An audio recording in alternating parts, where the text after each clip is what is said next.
Salut les potos, on se retrouve aujourd'hui pour la revue de l'épisode 16 de Blue Lock. Mais avant, je suis sur Twitter, donc n'hésitez pas à aller jeter un coup d'œil à @mg, le geek du coin. Ça me fera plaisir d'interagir avec vous et surtout de recevoir vos recommandations ou vos éventuelles idées de vidéos qui vous feraient plaisir. Et sans plus attendre, c'est parti. Alors l'épisode était très intéressant. Dans un premier temps, on a eu l'impact de l'ajout de Barreau au duo de Isagi et de Nagi. Impact d'ailleurs d'abord comique parce que là en fait on a beaucoup de scènes drôles par rapport à l'aspect maniaque des habitudes de Barreau. Là il y avait le cliché de la bonne Barreau qui faisait tout pendant que les autres vivaient. Puis tu as aussi cet aspect-là au niveau de la discipline, de son hygiène de vie. Donc on comprend en fait comment Barreau en fait est un excellent joueur de foot et un physique incroyable. C'est parce qu'il est ultra discipliné et c'est parce qu'il a une forte hygiène de vie qu'il n'est pas prêt de laisser pour rien au monde.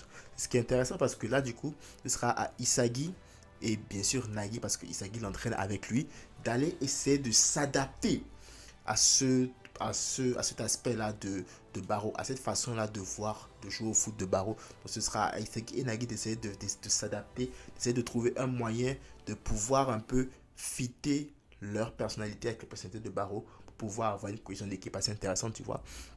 Et du coup, en fait, la question qui a à se poser, c'est de savoir est-ce que Barreau, à un moment donné, va essayer de considérer un peu plus ses coéquipiers dans son jeu ou est-ce que cet individualisme-là qu'il a causera la perte d'une trio nouvellement formé. Un autre aspect intéressant qu'il y avait dans cet épisode, c'est la rencontre entre les instances du Japon et Monsieur Ego. Rencontre pendant laquelle Monsieur Ego les a remis proprement à leur place parce qu'en fait, tu avais les gars en fait, qui étaient pressés d'avoir des résultats pour le projet Block. Et donc là, en fait, ils étaient pressés juste parce qu'ils voulaient pouvoir avoir de l'argent, tu vois, ils voulaient pouvoir se remplir les poches vite fait. C'est là que Ego les a exposés au grand jour et leur a dit que ce sont eux les premiers acteurs, les premiers responsables du fait que le Japon n'est pas une équipe solide, ne soit pas une nation de haut rang. Et c'est parce que en fait, eux, ils ne pensent direct qu'à se remplir les poches. Dès qu'il y a un petit génie, ils ne le préparent pas assez. Le génie n'est pas mis dans les conditions nécessaires pour laisser exprimer son talent au maximum. Et tout de suite, déjà, il est mis devant les projecteurs. Tout de suite déjà, on le fait croire qu'il a un génie et tout, ça le monte à la tête, il va en Europe, il floppe et il met ça sur le choc culturel, après il revient et il finit sa carrière angélique, tu vois. Et donc ça, j'ai trouvé ça intéressant parce que je me suis demandé, est-ce que Block là est en train d'une manière indirecte d'énoncer certaines choses dans les fédérations japonaises de football actuellement. Très intéressant. Un autre trio. On va revenir encore sur l'aspect footballistique de l'épisode, car il y a un autre trio qui se prépare. Le trio des rejetés. En effet, Kunigami, Shigiri et Ryo ont fait équipe. Et donc là, maintenant, en fait, ils ont à cœur de faire regretter à ceux qui les avaient abandonnés leur choix, en fait. Beaucoup plus Ryo d'ailleurs qui se comporte un peu, j'ai trouvé, comme une personne que son ex a largué et qui veut tout faire pour faire regretter son choix à son ex. C'est un peu comme ça, j'ai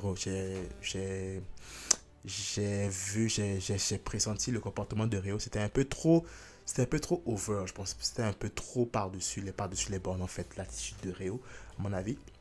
Et donc là, en fait, on anticipait un peu la rencontre entre les deux équipes parce que clairement, eux, ils avaient qu'en tête Isagi et Nagi, ces trois-là. Donc, ils avaient vraiment que cette gueule en tête. Donc, on s'attendait à des retrouvailles un peu échauffourées. Mais non, pas du tout. En fait, l'anime nous a fait ça dans un cadre un peu plus ambiance comique, bonne ambiance en mode, voilà, on est dans une source de bain chaud, on se retrouve les retrouvailles petit à petit. Et c'est là que Ryo est venu, en fait, gâcher l'ambiance en faisant la déclaration de guerre, en disant tout haut ce que Kunigami et Shigeri pensaient tout bas, c'est-à-dire leur envie de défier Isagi, Nagi et Baro pour voir lesquels sont les plus forts et surtout pour pouvoir les faire regretter leur choix de les avoir abandonnés un peu plus tôt dans les épisodes précédents. Alors on va revenir vite fait sur le fan service, le fan service qui est quand même à son paroxysme dans cette scène là des bains chauds. Et en vrai, j'ai rien contre le fan service. Tu sais, les corps tracés, ça va quand c'est dans le contexte et tout. Par contre, quand c'est dans un animé où l'histoire, rien du tout, où ça vaut rien, où l'histoire n'a ni queue ni tête et que c'est juste ça qui t'est proposé, ça par contre, j'aime pas. Une chose aussi intéressante en parlant de combat, c'est que là maintenant, en fait, on aura un match entre une équipe de rejetés versus une équipe de génie. Ce serait intéressant de voir comment ce match-là va se dérouler. En parlant de génie d'ailleurs, On a l'équipe de Rin qui perd à trouver des adversaires parce qu'en fait personne ne veut les affronter parce que c'est les gars les mieux classés.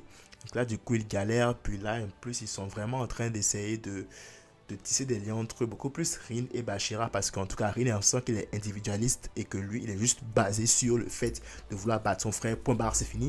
Alors que Bashira, tu vois, il essaie d'un peu de briser la bulle de Rin et Rin n'aime pas trop ça, donc il y a quelques petites frictions, pas des frictions mais plus des échanges houleux entre Rin et Bashira. Ce sera intéressant de voir parce que là ça va nous donner en fait un duo monstrueux. Une fois que ces gars là s'entendent juste un tout petit peu, ça va être un duo de folie. Rin et Bashira ensemble, ça promet. Ça promet. Et du coup, là, en fait, on va au match. Le fameux match entre l'équipe des génies et l'équipe des rejetés. Et donc là, en fait, on a le match qui commence. Et clairement, on voit qu'il y a clairement une grande différence. Il y a un fossé entre les deux équipes. L'équipe des génies, évidemment, il n'y a aucune coordination, zéro. Alors que l'équipe des rejetés, Kunigami, Reo, puis Shigiri, ils sont en 1000% de synergie. C'est juste incroyable. Ils sont juste tellement synchro. Ils arrivent à tout faire. Toutes leurs actions marchent. Et là, donc, du coup, ça mène à l'équipe des rejetés qui mène 1-0 à la fin de l'épisode. Dans le prochain épisode, ce sera intéressant parce que là, on va voir qui va remporter ce match. Est-ce que l'individualisme de Barreau va les aider à s'en sortir ou va plus les tirer vers le bas? Ou encore, est-ce que Barreau va finalement décider de jouer collectif pour pouvoir permettre à son trio de remporter la victoire? S'il remporte la victoire, quels joueurs vont-ils choisir? Quel joueur sera choisi en cas de victoire ou de défaite? C'est intéressant parce que là maintenant en fait on nous laisse avec plusieurs questions et on est dans un match qui est tellement anticipé parce que là en fait ces 6 joueurs là sont des joueurs explosifs et donc ça nous promet un grand nombre d'actions pour le prochain épisode. En parlant d'action d'ailleurs, je voulais revenir sur l'animation vite fait. Elle n'est pas très mauvaise, l'animation, elle n'est pas mauvaise.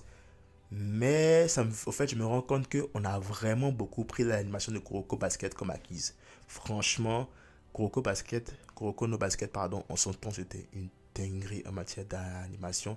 C'est dommage qu'on l'ait pris ce parti parce que actuellement, que ce soit Blue Lock ou tout autre manga de sport, je ne vois pas encore une animation dans un manga de sport qui atteigne la superbe de Kuroko no Basket. Alors je ne dis pas que les animations sont mauvaises, non, pas du tout, mais c'est juste pour souligner à quel point est-ce que en son temps on croyait que c'était un standard d'avoir des animations de Kuroko Basket alors qu'en fait c'était une dinguerie et une masterclass. Voilà, c'est tout pour cette petite revue de l'épisode 16 de Blue Lock. Si tu as aimé la revue, n'hésite pas à laisser un commentaire, ça me fait toujours plaisir. Si tu n'es pas abonné, abonne-toi aussi, ça fait plus plaisir. Max de like, max de partage. On se retrouve très vite pour de nouvelles vidéos. D'ici là, je vous souhaite à tous et à toutes une excellente année 2023. Prenez tous soin de vous et de vos proches. Que la force accompagne.